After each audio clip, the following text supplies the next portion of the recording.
Hi friends, మన family members అందరికీ కూడా హ్యాపీ న్యూ ఇయర్. ఈరోజు ఒక మంచి రెసిపీ చూపిస్తున్నాను. ఒక కప్పు మైదా పిండి తీసుకుని అందులో కరిగించుకున్న 5-6 చెంచాల నెయ్యి వేసుకుని చిటికెడు ఉప్పు వేసుకోవాలి. ఆ తర్వాత పిండిని పూరి పిండిలా కలుపుకొని వాటిని చక్కగా పూరిలా ఒత్తుకోవాలి. కుదిరితే మధ్యలో కొంచెం నెయ్యిలో మైదా పిండి కలుపుకొని బ్రష్ తోటి గ్రీస్ చేసుకోవాలి. ఆ పిండిని చుట్టేసేసుకొని పూరిలా ఒత్తేసుకోవాలి. నాకు అది క్లిప్పు మిస్ అయిందండి.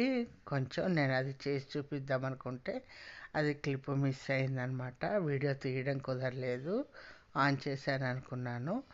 అలా మైదా పిండి కానీ కార్న్ఫ్లోర్ కానీ కరిగించిన నెయ్యిలో కలిపి ఆ ఒత్తుకున్న పూరి మీద బ్రష్ చేసేసుకుని దాన్ని మళ్ళీ ఇంకోసారి పూరీలా చుట్టేసేసుకోవాలి. చుట్టేసేసుకుని నూనెలో వేయించేసుకుని మనము పంచదార పాకం తీసుకుంటాం కదండి. ఆ తీసుకున్న పంచదార పాకంలో డిప్ చేసి పక్కన పెట్టుకోవచ్చు, లేదా పైనుంచి అయినా కూడా పాకం వేసుకోవచ్చు.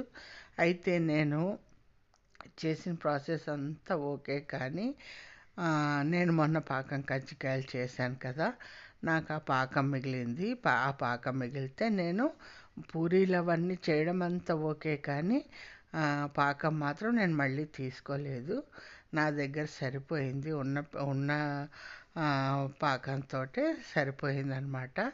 నేను పూరీలు అవన్నీ ఒత్తేసుకున్నాను, చేసి వేయించేసుకున్నాను.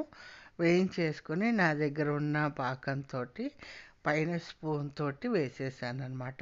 అలా వేసుకున్నా కూడా బాగానే ఉంటుంది.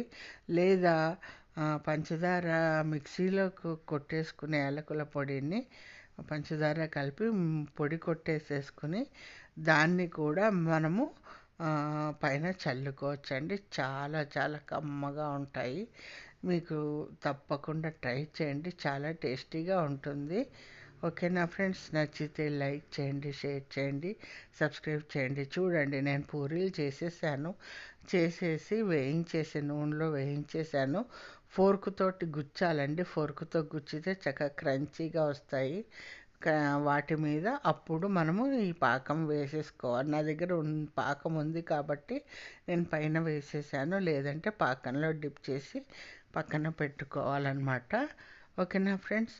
నచ్చిందా? నచ్చితే తప్పకుండా ట్రై చేయండి. టేస్ట్ చాలా చాలా బాగుంటుంది.